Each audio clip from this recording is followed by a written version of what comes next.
आदरणीय मित्रों, श्री अवतार का बोध हो, श्री माता धरती का बोध हो। मित्रों, मैं स्वामी धर्मदास उदासीन आप सबका धर्म बोध में स्वागत करता हूं और आज का विषय है समान नागरिक संहिता या समान आचार संहिता,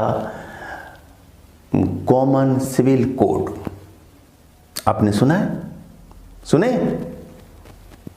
आइए इस पर विचारते हैं। आप वीडियो के लास्ट तक बने रहिए। अपनी राय, अपना कमेंट अवश्य लिखकर भेजेंगे। तो कॉमन सिविल कोड क्या है? समान नागरिक संहिता क्या है? देखिए, हमारे देश में विभिन्न धर्म, मजहब, जातियां, संप्रदाय हैं और इन विभिन्न वर्गों, समुदायों में कुछ भिन्नताएं हैं। रहन सहन, रीति रिवाज, शादी ब्याह, संपत्ति के अधिकार, गोद लेने के अधिकार, तलाक वगैरह के नियमों में भेद हैं। तो सबको मिलाकर समरूप आचार संहिता बनाना, एक जैसा संपत्ति के अधिग्रहण, संरक्षण, विवाह, तलाक, गोद लेने आदि संबंधी अधिकार एक समान हो जाएं, कानून एक समान हो जाएं, एक समान हो, ये है समान नागरिक संहिता। और इसका उल्लेख संविधान के चौथे भाग के अनुच्छेद 44 में है। समान नागरिक संहिता हमारे संविधान की आत्मा है। सभी नागरिकों को समान अधिकार मिले, किसी के भी साथ अन्याय न हो। अभी क्या है, देखिए ना कि बहुत सारे समुदायों में विवाह के, गोद लेने, तलाक लेने, संपत्ति वगैरह के मामले में अलग अलग रीति रिवाज हैं बने हुए। और हाँ, हम आपको यहां पर बता दें कि मुस्लिमों को छोड़कर शेष सारे समुदाय, धर्म, पंथ के लोग, मजहब के लोग भारतीय संविधान को फॉलो करते हैं, लेकिन एकमात्र मुस्लिमों के लिए ही अलग से पर्सनल लॉ बना हुआ है। तो ये मुस्लिम पर्सनल लॉ क्यों? वे हमारे भारतीय संविधान को फॉलो क्यों नहीं करते? कुछ मामलों में उन्हें शरिया कानून चाहिए और शेष अन्य मामलों में भारतीय दंड विधान संविधान चाहिए। ऐसा क्यों? यदि मानना है तो पूरे भारतीय संविधान को मानो, नहीं मानना है तो शरिया को मानो। लेकिन नहीं, ये देश शरिया से नहीं चलेगा, ये देश हमारे संविधान से ही चलेगा। इसलिए हर हाल में मुस्लिम पर्सनल लॉ को हटाकर एक समान नागरिक संहिता, एक समान आचार संहिता होनी चाहिए। दोस्तों, जब हमारा देश धर्म निरपेक्ष है ना, कानून संवैधानिक रूप से धर्म निरपेक्ष है, अर्थात धर्म के आधार पर किसी भी तरह के भेदभाव का कानून में स्थान नहीं है।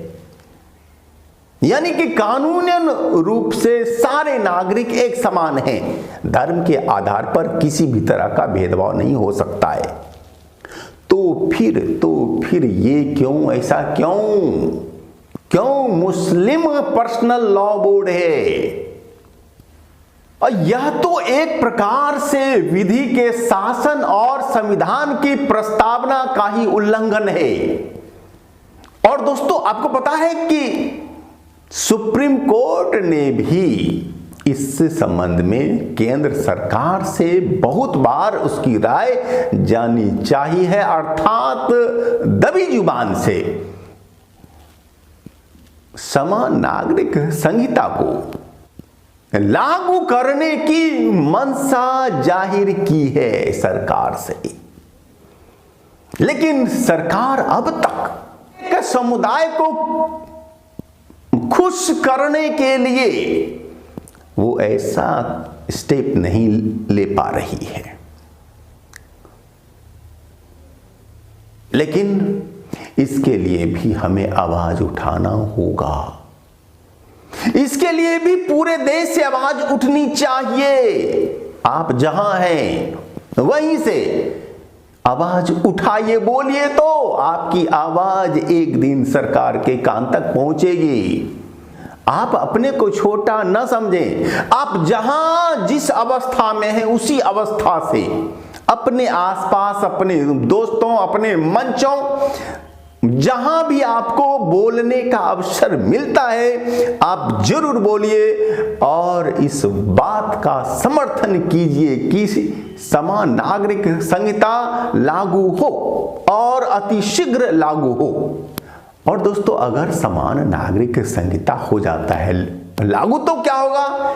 इसके 3-4 जो है जबरदस्त लाभ होंगे। एक लाभ होगा कि न्यायपालिका पर जो इतना अधिक भार है, दबाव है केसों का, वो घट जाएगा।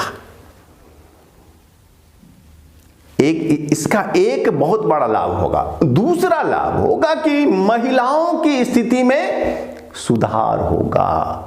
इस्लाम में महिलाओं को संपत्ति का बराबरी वाला हक नहीं है। हाँ, एक लड़की को पिता की संपत्ति में लड़के जैसा हक नहीं होता है। और इस्लाम में 4 शादियों की भी प्रथा है।